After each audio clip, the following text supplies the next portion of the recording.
Hey guys, welcome to the video, and today we're going to be talking about Aerith. A new vision Aerith, a new one, you can't upgrade her from the old one. The old one's not getting upgraded. I know a lot of people are going to say the same thing. No, she's not getting upgraded. So new vision Aerith, Red 13, which is getting upgraded, and Cloud, the original Cloud, is getting upgraded. And we've got... Okay, so just like before, this is a remaster review because there's not much changed with my opinion. I added a few little things here and there, but really we're gonna go over it maybe a little bit more detail than I did in my previous review on the JP side. But really there just isn't much else to talk about because there's no changes. And yeah, so let's get into it. So we got Red 13 here, which apparently I didn't actually do a review in this format for him because I didn't find any of him in my slides of the past. So this is new. This is a new slide for him. So yes, his main thing that he gets is he gets 10 Mirage stacks while chaining with Stardust Ray. So it's pretty good, right? He gets more mods and he gets more TDH in his new vision upgrade, which is nice. He has some killers while chaining. He gets like some 150% killers while chaining, which is nice. And he has a lot more options than global because I think that he got a whole bunch of global buffs back then when he was released. So he had a lot of nice changes where like his imbues were chaining and things like that, where on JP side they were not. So that's pretty good, right? Now for some downsides. His Brave Shift form is basically all fire except for his killer buff move, which is not. But his little burst that gives him triple cast is fire and also imbues him with fire. So if you aren't okay with just doing fire all the time, you're probably not going to like him very much. You're probably not going to like Red 13 all that much. But if you're looking for someone who does a lot of fire damage and stuff like that, Red 13 is definitely the person for you. So I'm just going to go ahead and give him 7 out of 10, not 7.5, 7 out of 10. He's supposed to be getting enhancements too, apparently, but I wouldn't hold my breath on that. They said that he's supposed to be getting them. So if he doesn't get his enhancements, that's really bad. So he really needs his enhancements and his latent abilities to become a 7 out of 10. If he doesn't, he's just not that good. I don't know why they delayed him, but he's just not that good, guys. So you already have him and you have no one else. Of course he's gonna be really strong, but don't expect him to be, oh my god, he's the #1 damage dealer. Nope. No way. He's not the #1 damage dealer. He never was. And he probably never will be. So yeah, 7 out of 10 for Red 13. Let's move on to the next one. Here we got Cloud, and by the way, I'm gonna be going over all their brave abilities and what you should be doing at the end of this video. For now, we're gonna talk about just them in general. And this is basically the same slide as I used before because there's just as much else to say. There's not much else that's discovered or anything different about him. It's just the same thing. He has permanent triple cast. He has a lot of, huge mods to his old finishers, which I don't think you would even use anyways. 200% TGH. He has Dark Vision Specialist because he has a lot of chaining families. He has Brave Shift available on turn 1, which is nice. 150% human killer in Brave Shift form. So yeah, like I mentioned, he has a lot of chaining families, Octaslash, AMOE, Stardust Ray. So that's two of the biggest families in the game on one unit. I mean, you can't go wrong with that, right? Of course.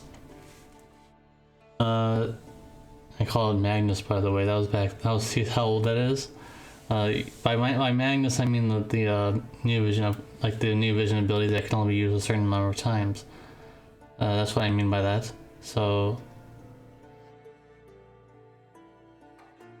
basically, those cons are still probably relevant. The biggest thing is the no imperils or imbues. So you're going to need to support them in that way, just like you did have to do before when you had no imbues or imperils. So it's kind of the same thing. So I think he's just going to be like a 7 out of 10 too. 7 out of 10 as well because of all the chaining families he has. Basically, that's the only thing that's saving him from getting a 6. Because he has 3 chaining families, 2 of which are still very relevant, of course, to the game. So there really isn't much else to go on with Cloud, but of course, like I've been saying, a lot of units that are getting upgrades, if you have nothing at all, this guy is gonna be much better than having nothing, right? He's much better than having a 7-star damage dealer. So it's better than nothing, right? Anyways, let's move on. Oh my god, we have to talk about him. Can I just say he's bad and move on? I can't just say he's bad and move on. Sorry, I'm not gonna do that. He has Thunder View, 150% true to wield, and that's it. There's a whole bunch of negatives about him though. He has no innate dual cast. This is the same stuff I would have said if I made a new slide anyways. So he has no dual cast, and you gotta unlock both his triple cast and dual cast. He has nothing on the first turn, yet the single cast his ability. He has 80% breaks that have to be unlocked. It only lasts for 1 turn. He's a bunch of filler moves that do absolutely nothing. And he's just there to make it so you don't get something else. You don't get Red 13 or you don't get Cloud, basically. And the optimal rotation back then was just go use a different breaker or go use a good breaker. And I even added in here as part of a new part of this slide. There's nothing Return Master at all. He's less than worthless, and if you got him, he's just taking up space. That's basically it. He's just taking up space in your inventory.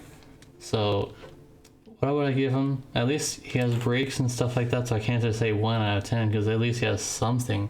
But he's just so bad. It's just so bad. 2 out of 10. Really awful.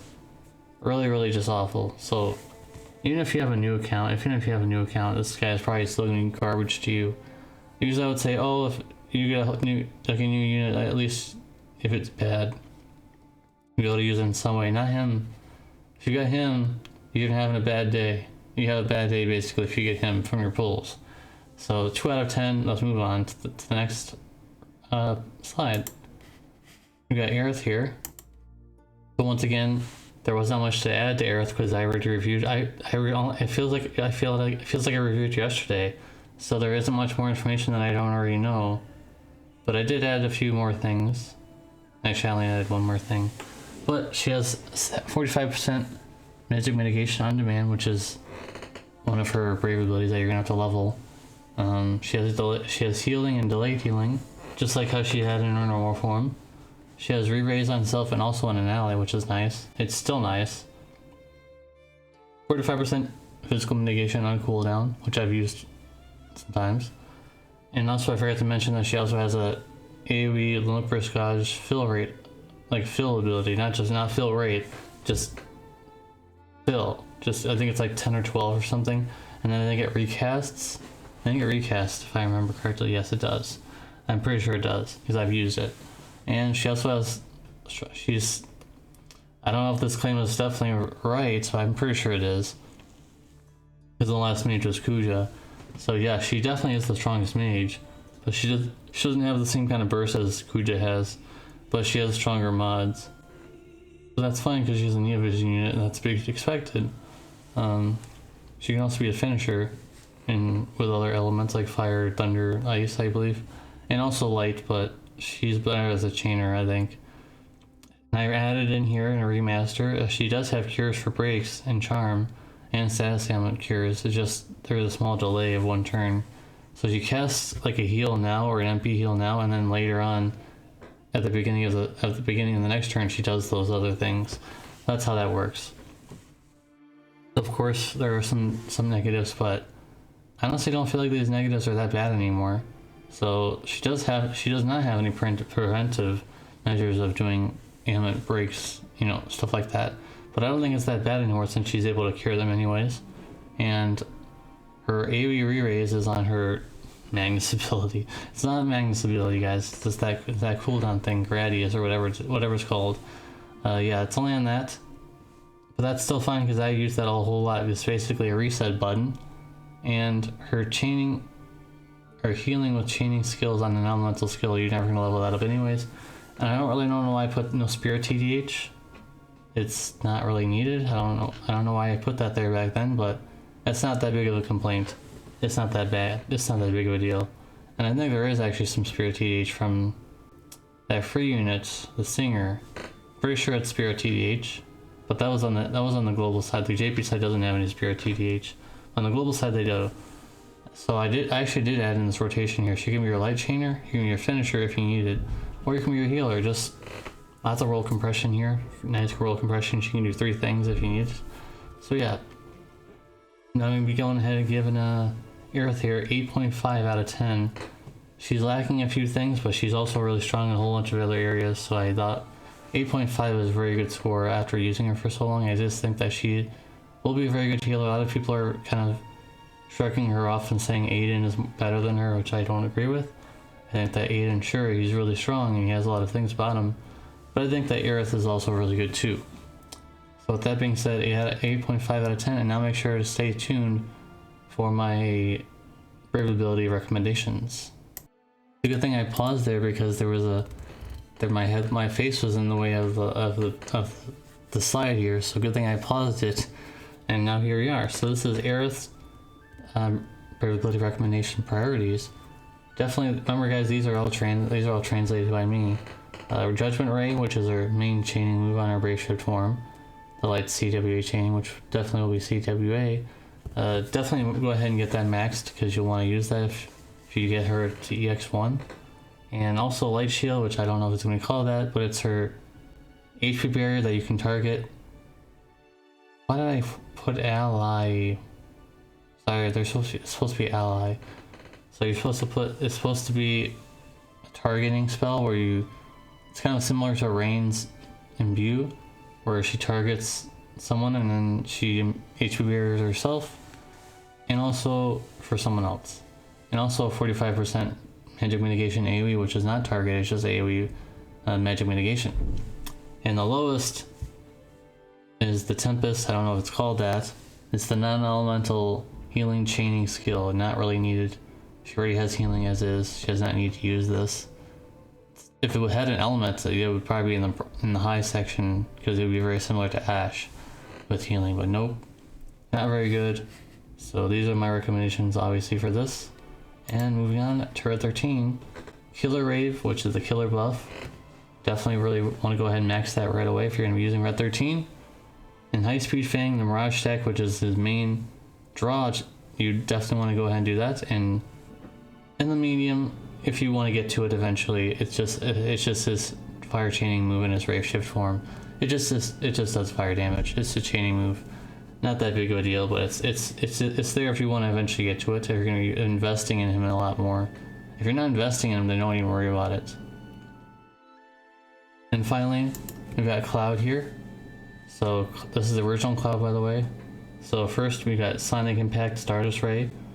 Definitely go ahead and max that if you're going to be using him. Next, Rush Strike, the AMOE frames. Obviously you're going to want to go ahead and max that too. Both of those are the most important in medium. This is really only if you're going to be using a dupe, which I don't know if you will. Buster End, this is translated, I think. The Octo Slash move, basically.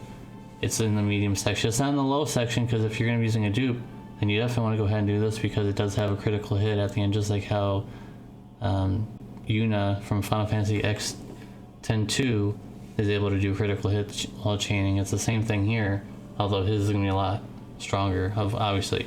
So that's about it, guys.